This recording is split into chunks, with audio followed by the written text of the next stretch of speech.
কুড়ি আগস্ট আমার ছোট্ট ছেলে পোগোর জন্মদিন ছিল। তাই ঘুম থেকে 6টার সময় উঠেই রান্নাবান্না শুরু করে দিলাম 5 রকমের ভাজা দিয়ে। উচ্ছে একটু তিতো তো দিতেই হয়, বেগুন ভাজা, ভেন্ডি ভাজা আর মাছ ভাজা তো থাকবেই।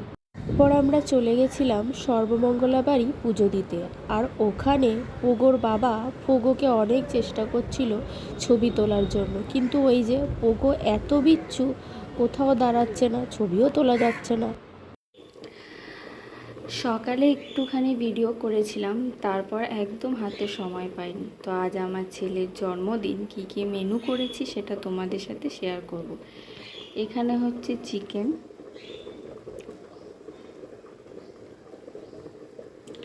চিকেনটা তোমাদেরকে দেখাচ্ছি।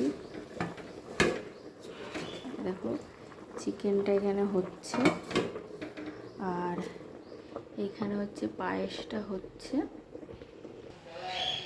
এখানে করেছি 5 রকমের ভাজা, ভেন্ডি ভাজা, বেগুন ভাজা, করলা ভাজা, একটু তিতা দিতে হয়, মাছ ভাজা আর শাক ভাজা।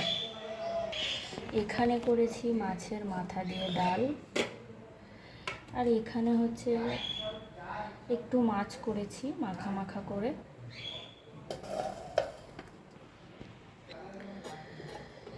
এখানে দেখো করেছি টমেটোর চাটনি,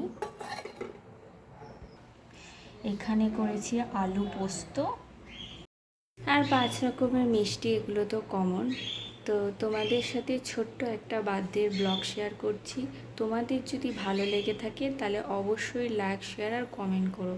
আর সর্বমঙ্গলা বাড়ি পুজো দেওয়ার আগেই রান্নাগুলো করে গেছিলাম, শুধু এখন চিকেন আর পায়েসটা হচ্ছে, তারপরে ছেলেকে সাজিয়ে দেবো। আমি ওর জন্য এত কিছু রান্না করলাম, কিন্তু ও একদমই বসেনি, এত বিচ্ছু যে ওকে আমি আসনে বসাতেই পারিনি। নেক্সট পার্ট খুব তাড়াতাড়ি আসবে।